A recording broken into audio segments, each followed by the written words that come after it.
Little did they realize what they had gotten themselves into. It was around 11:30 p.m. when they began to feel slightly drowsy. And then a particular incident occurred that they wouldn't forget for the rest of their lives. Hi, and welcome back to another episode of SYWK Podcast, where you can find everything related to the paranormal.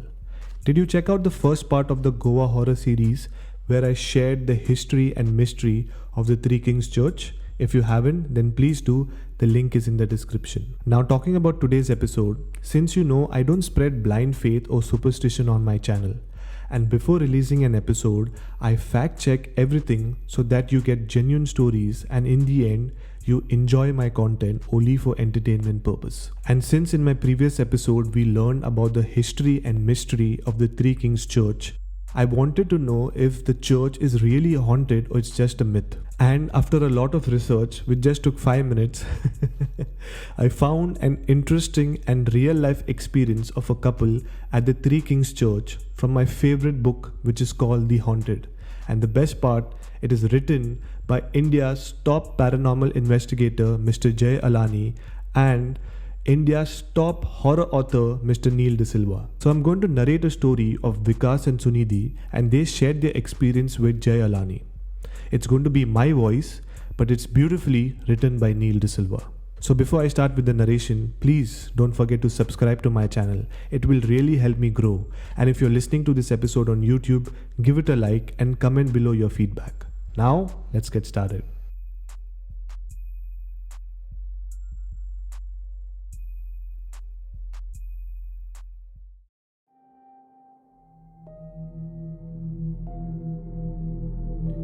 This is the story of a young couple I met who had a terrifying experience while touring the chapel and then embarked on a journey to rid themselves of the problem they seemed to have brought back home with them. It was a slightly chilly mid-December night in Mumbai's suburbs of Bandra. I had just wound up a talk on paranormal experiences at a Cafe Coffee Day outlet, bid the guest goodbye and was relaxing with a cappuccino. I noticed a young couple staring at me from the table across. After a brief moment of hushed consultation with each other, they came up to my table with half smiles. The man spoke first. Sir, my name is Vikas and this is Sunidhi. We are a couple. We live in Bandra. All right, I said, smiling back at them. I sensed the man's confusion.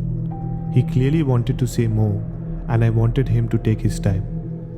I could see he was still trying to decide whether to tell me or not. Would you like to sit down? I asked. Sure, said the woman and immediately pulled up a chair. She sat down long before her companion did. Okay, so what do you want to talk about? I decided to be direct. We are in a bit of a mess, and maybe only you can help us out. Sure, I said. Go on, I'm listening. Something is happening in our house. There is no explanation for it, but it has to do with something paranormal. That's why we came to you. Tell me about your experience, Sunidhi. I deliberately said her name to make her feel comfortable and safe. I'm always up for a good story.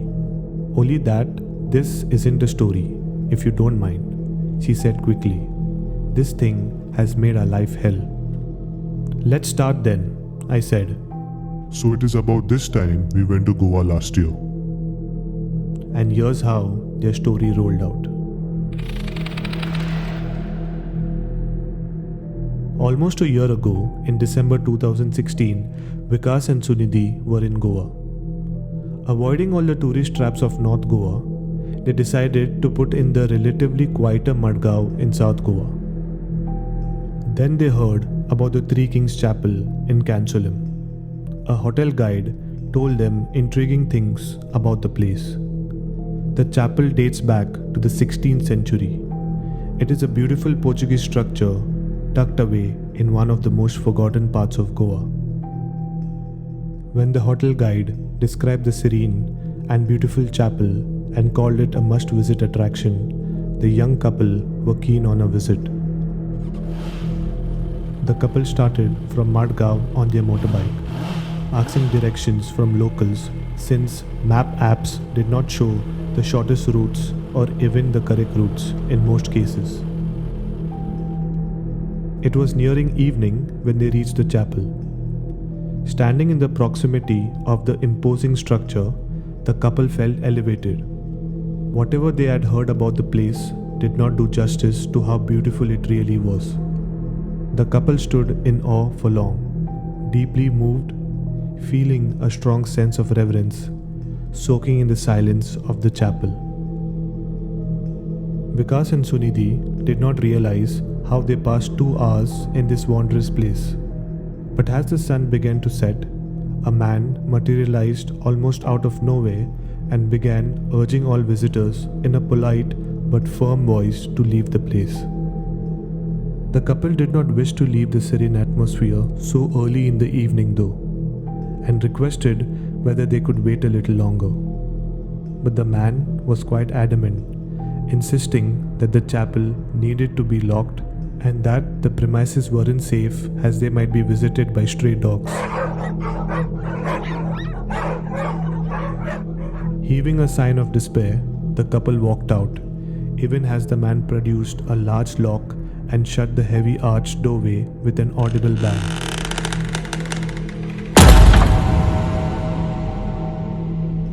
Now Vikas and Sunidhi had gone up to their bike when the sun set completely. They stood for a few minutes in the silence of the night when Sunidhi suddenly proposed that they should go to the chapel again.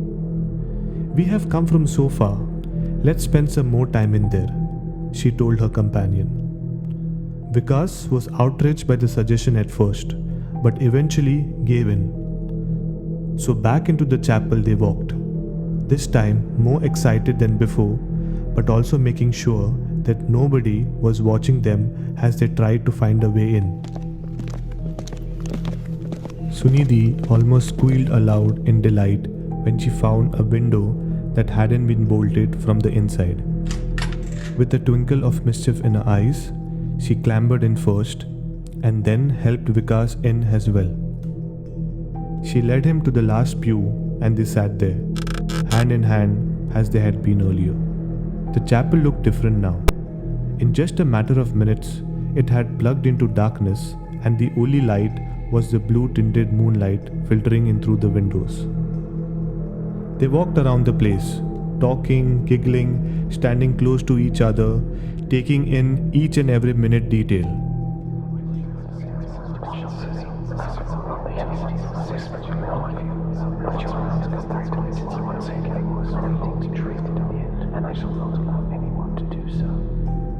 Little did they realize what they had gotten themselves into. It was around 11:30 p.m. when they began to feel slightly drowsy. And then, a particular incident occurred that they wouldn't forget for the rest of their lives. They were sitting at two ends of a pew, cross-legged, facing each other, talking in order to stay awake. Vikas was narrating a story from a college picnic that he had gone on long ago. When the air suddenly went cold, a distant smell suffused the air, the smell of something burning.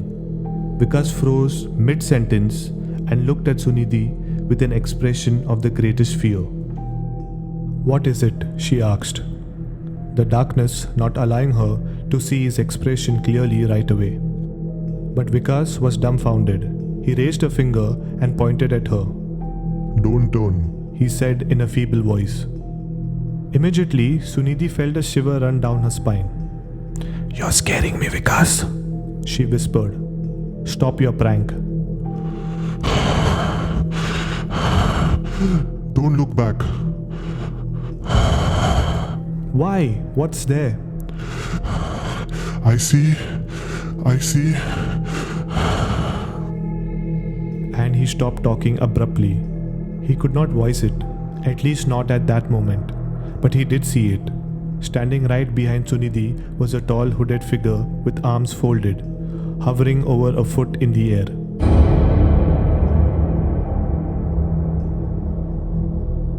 He wanted to tell her to slowly get off the pew. This had been a bad idea, a very bad idea indeed.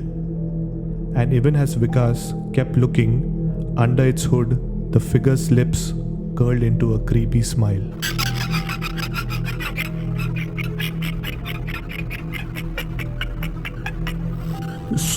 Sunidhi, we must. He reached out to touch Sunidhi's arm and recalled instantly, withdrawing his hand in utter shock. Sunidhi's arm was stone cold. Then he looked at her face. There was an expression of fear written all over it that he hadn't seen before. What is it, Sunidhi? He managed this time. She raised her finger. Behind you, she said in a voice that seemed to come from the depths of her parched throat. There is someone standing. Vikas felt as if his heart had fallen into his stomach. Is it a dark, shadowy, tall figure with its arm folded? Sunidhi nodded perfunctorily. But I see the same figure behind you too. At once, both turned to look behind them, and they found themselves staring into a vacant darkness. The figures had vanished. The petrified couple sprang off the pew, not caring if they fell or hit something. They made a mad scramble to reach to the window they had come in through. Fortunately, the window was still open. Vikas let Sunidhi go out first, and as he tried to climb out, he saw her staring back into the chapel with the same scorched look of fear in her eyes again. What? What is it? He asked, now safely outside with her. Let's just get out of here as soon as we can. They ran all the way to where the bike was parked, hopped on, and drove away as speedily as they could. It was about a mile later, when she had managed to catch her breath, that Sunidhi spoke. There was a third figure at the altar. Vikas, I saw it. He was larger than the one I saw behind you. And he was sitting cross-legged on the altar. But actually, he wasn't really sitting. He was floating in the air. And he was moving towards you.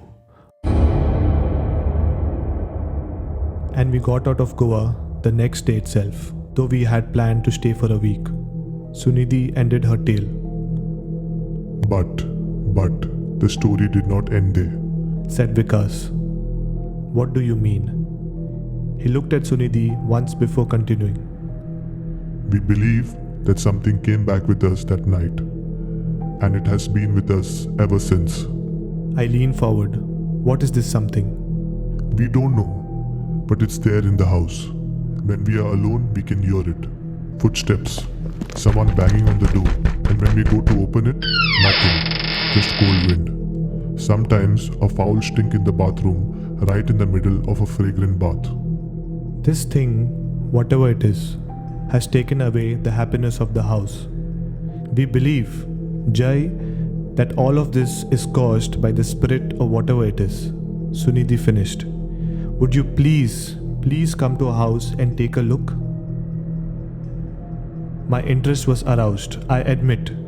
If there was even an ounce of truth in whatever these two were saying, I could probably learn something. All right, I will come and take a look.